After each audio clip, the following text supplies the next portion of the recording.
অফিসের 8 তলার করিডোরে জানালা দিয়ে উঁকি দিতে দিতে রাহুল দেখল ওপারে গাছ, রাস্তা, দোকানপাট, মানুষজন, গাড়ি স্নান করছে। বৃষ্টি নেমেছিল। রাহুলের মন খারাপ হয়ে গেল। অফিসের বদ্ধ ঘরে বসে এসির মধ্যে কিছুই টের পায়নি সে।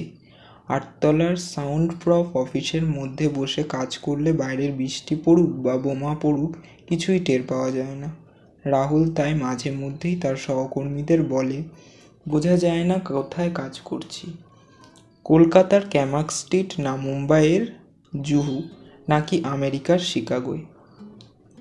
সহকর্মী রাজু বলে, তোমার মন যাতে বিক্ষিপ্ত না হয়ে যায় তাই তো এই ব্যবস্থা করেছে কোম্পানি। বাইরে কি হচ্ছে কিছুই টের পাবে না। একটি বেসরকারি ব্যাংকের মিউচুয়াল ফান্ডের বিভাগে কাজ করে সে। বাইরে লোক আসে কম। ব্যাংকের জানালা সব এসির জন্যে বন্ধ। জানালার ঝোলে ভারী পর্দা।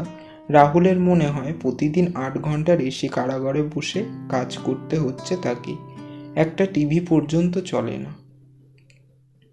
লিফটের অপেক্ষা না করে 8 তলা থেকে তত্তর করে সিঁড়ি দিয়ে নিচে নেমে এলো রাহুল। সিঁড়ি দিয়ে নেমে বাইরে বেরোতেই ভেজা প্রকৃতি যেন ঝাপটা মারল চোখে মুখে। বদ্ধ ঘরের এসি থেকে সোজাসুজি একদম বাইরের বৃষ্টি ভেজা খোলা হাওয়া। যেন একেবারে সমুদ্রের ধারে দাঁড়িয়েছে রাহুল। শুধু সামনের সমুদ্র বদলে ক্যামাক স্ট্রিটের রাস্তা ব্যস্ত।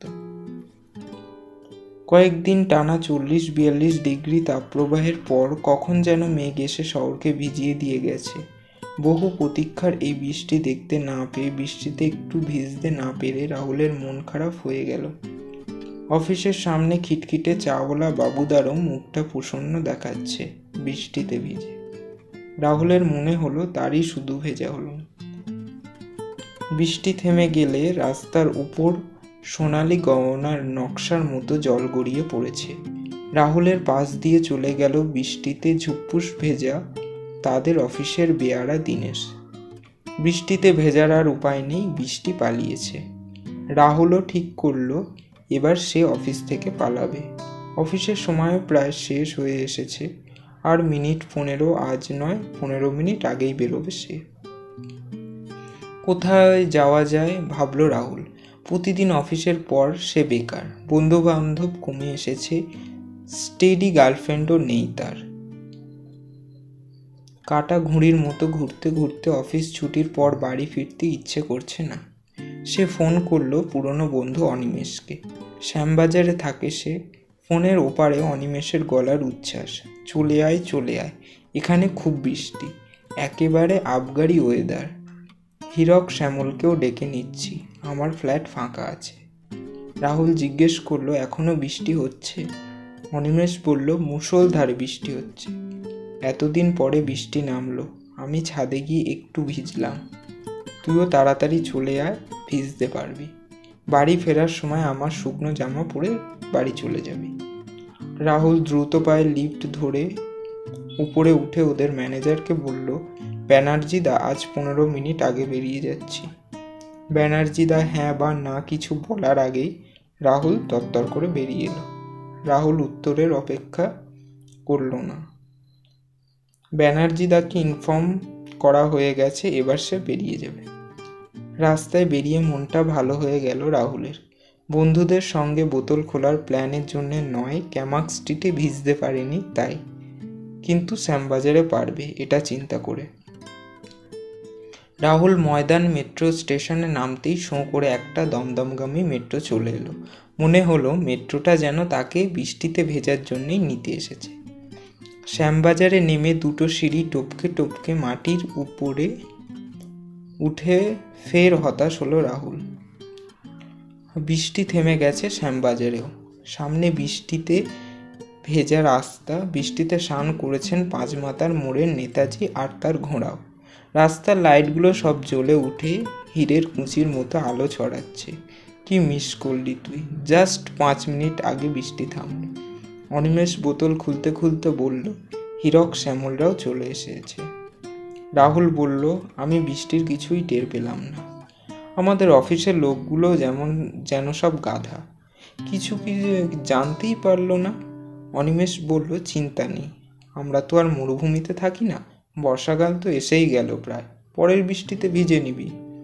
রাহুল বলল, সে তো ঠিক আছে, কিন্তু এতদিন প্রতীক্ষার পর প্রথম বৃষ্টিটাই তো দেখা হলো না আমার।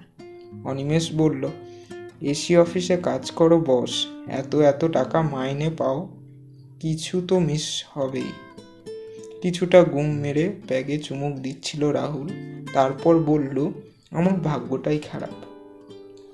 অনিমেষ ব্যাগে একটা চুমুক দিয়ে একটু মুচকি হেসে হেয়ালি করে বলল, সত্যিই তোর ভাগ্য খারাপ, কোনো বৃষ্টি তোর কাছে ধরা দিতে চায় না, সে মেঘ থেকে ঝরে পড়া বৃষ্টি হোক বা রক্ত মাংসের বৃষ্টি। পাশ থেকে হীরক বলল, কেন রাহুলের কাটা গায়ে নুনের ছিটে দিচ্ছিস ভাই? কলেজে তো বৃষ্টিকে ভালো লাগার কথা রাহুল মুখ ফুটে বলতেই পারল না, তার আগেই ও সৌভিকের সঙ্গে ঝুলে পড়ল। অনিমেষের নেশা হয়ে গিয়েছিল, একটু জোরে জোরে বলল, পুরো দোষ রাহুলের। এত ইগো করে থাকলে কি আর প্রেম হবে? আরে নিজের কথাটা তো বলতে হবে। বৃষ্টি কি জ্যোতিষী, সে বুঝে যাবে। যদি বুঝেও থাকে তাহলে রাহুলকে আগে এগোতে হবে। তবে এখন আর সম্ভব নয়, বৃষ্টির সঙ্গে সৌভিকের স্টেডি রিলেশন হয়ে গেছে। রাহুল বলল, এখন আর দোষগুণ বিচার করে কি হবে? হীরক জিজ্ঞাসা করল, তোর সঙ্গে আর যোগাযোগ নেই? রাহুল বলল, না, তবে কমন বন্ধুদের সঙ্গে দেখা হলে বৃষ্টির সঙ্গেও দেখা হয়ে যায় কখনো সখনো। মোবাইল ফোন বেজে উঠেছে, রাহুল দেখল মা ফোন করেছে। ও প্রান্ত থেকে মা উদ্বিগ্নভাবে বললেন, ছাতা নিয়ে যাসনি, ফিরবি কি করে? এখানে তো বৃষ্টি হয়েই চলেছে, একটু জলও জমে গেল। অনিমেষ বলল, কি হলো, তোদের বাড়ি মানে নাকতলার দিকে বৃষ্টি হচ্ছে? রাহুল বেজার মুখে বলল, তবে আমি গিয়ে পৌঁছতে থেমে যাবে শিওর।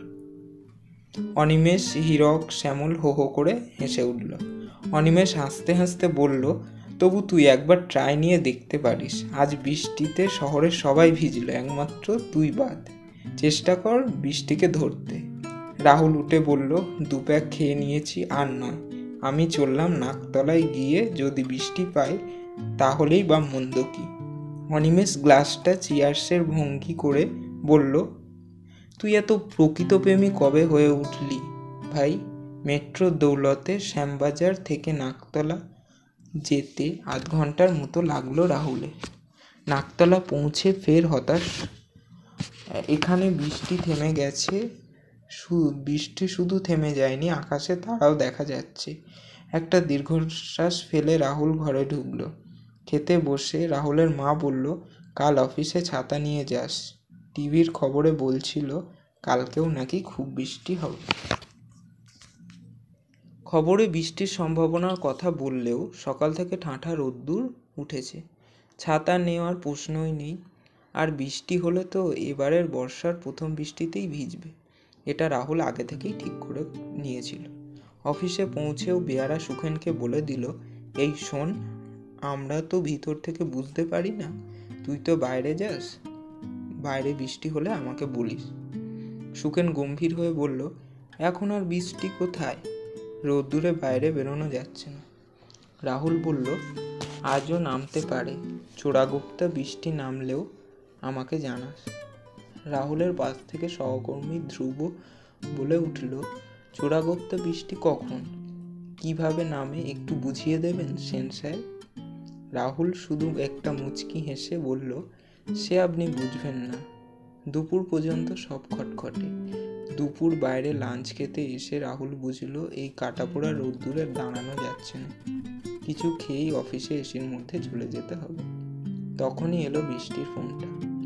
ফোনের ওপারে বৃষ্টি। রাহুলের মনে হলো, কেন বৃষ্টি এতদিন পরে ফোন করছে ওকে। রাহুল ফোনটা একটু বাজতে দিয়ে ধরল। বৃষ্টি বলল, কি করছো তুমি, আজ বিকেলে কি ফ্রি আছো, আজ সন্ধে একটু আসতে পারবে? রাহুল বলল, কোথায় আসবো, কেন আসবো? বৃষ্টি বলল, পার্ক স্ট্রিটের মোকাম্বোতে এসো, এলে আমার খুব ভালো লাগবে, আমাদের বেশ কিছু বন্ধু থাকবে, একটা পার্টি দিচ্ছি। রাহুল বলল, কিসের পার্টি? বৃষ্টি বলল, রাহুল, আমার বিয়ে সৌভিকের সঙ্গে আগামী মাসে সৌভিকের জবলপুরে একটা চাকরি পেয়েছে। আমরা কলকাতা ছেড়ে চলে যাচ্ছি জবলপুর। তার আর আমার বন্ধুর সঙ্গে এটা শেষ পার্টি। চলে এসো অফিসের পরে 7টা নাগাদ। রাহুল বলল, ঠিক আছে যাব। ওপার থেকে বৃষ্টি বলল, আমরা সবাই 7টার সময় মোকাম্বুতে চলে আসছি, তোমার জন্য সবাই অপেক্ষা করবে। ফোন কেটে গেল। বৃষ্টি শহর থেকে চলে যাওয়ার খবর শুনে রাহুলের মনে হলো শহরটা যেন আরও বেশি শুকিয়ে গেল। উপরের দিকে তাকিয়ে দেখলো গাঢ় নীল আকাশ থেকে তীব্র রোদ্দুরের শহরের বুকে নামছে, বৃষ্টিতে ভিজতে চাওয়া এক মানুষের কাছে নিষ্ঠুর বিদ্রূপের মতো। অফিসের পরে বৃষ্টির সঙ্গে দেখা সেরে গীতাঞ্জলি স্টেশনে যখন রাহুল নামলো তখন রাত 8:30 বাজে। আজ পেটে 3 প্যাক হুইস্কি। স্টেশন থেকে ধীর পায়ে রাস্তায় উঠল। আজকে আর রিক্সা নিল না। মোকাম্বুতে বৃষ্টিকে সৌভিকের সঙ্গে কত খুশি দেখাচ্ছিল। বৃষ্টির জন্য বুকের ভেতর পাথর চাপার মতো কষ্ট চেপে ওই পার্টিতেও রাহুল অভিনয় করে গেল। বৃষ্টি সেটা বুঝলো কি বুঝলো না কে জানে। পার্টির শেষে বৃষ্টি রাহুলকে বলল, নেমন্তন্ন করব, বিয়েতে কিন্তু আসতেই হবে। মোকাম্বুতে বৃষ্টি আর সৌভিক সহ 7 জন বন্ধুর ভিড়ে মিশেছিল রাহুল। এখন বাড়ি ফেরার পথে সে একা, নিজের মুখোমুখি। আজ রাস্তাটা খুব নির্জন। রাহুলের মনে হলো বৃষ্টির সঙ্গে নিয়মিত দেখা হতো না, কথাও হতো না, শুধু মনের মধ্যে বৃষ্টির জন্য একটা ভালো লাগা ছিল। মনে হতো এই শহরেই তো বৃষ্টি আছে, হঠাৎ দেখা হয়ে যাবে হয়তো কোনো দিনও। হয়তো সেদিন বুঝতে পারবে রাহুল ওকে কতটা ভালোবাসে। বৃষ্টির সঙ্গে দেখা হলেই মন ভালো হয়ে যেত রাহুলের। এখন আর সেটা সম্ভব নয়। বৃষ্টি শহর থেকে অনেক দূরে চলে যাচ্ছে। দেরি হয়ে গেছে। তাড়াতাড়ি পা চালাচ্ছিল রাহুল। বুকের ভিতরটা খাঁ খাঁ করছিল। হঠাৎ তার হাতের উপর 1 ফোঁটা জল পড়ল। খেয়াল করেনি রাহুল। আকাশের ফের ঘন কালো মেঘ জমেছে। বড় বড় বৃষ্টির ফোঁটা পড়তে শুরু হলো। কয়েক সেকেন্ডের মধ্যে বেশ জোরে বৃষ্টি শুরু করে দিল। রাহুল বৃষ্টিতে বাড়ির গতি না বাড়িয়ে আস্তে করে দিল। ফোন করলো রাহুলের মা। কোথায় তুই? বৃষ্টি শুরু হলো যে। রাস্তার ধারে সরে এসে জল বাঁচিয়ে ফোন ধরল রাহুল বলল, আমার একটু দেরি হবে মা, কাছেই আছি, বৃষ্টিতে ভিজছি। মাঝ রাস্তায় নেমে এসে তুমুল বৃষ্টিতে ভিজতে ভিজতে রাহুলের মনে হলো বৃষ্টি কোথাও যায়নি, তার কাছেই আছে, তাকে ঘিরে আছে।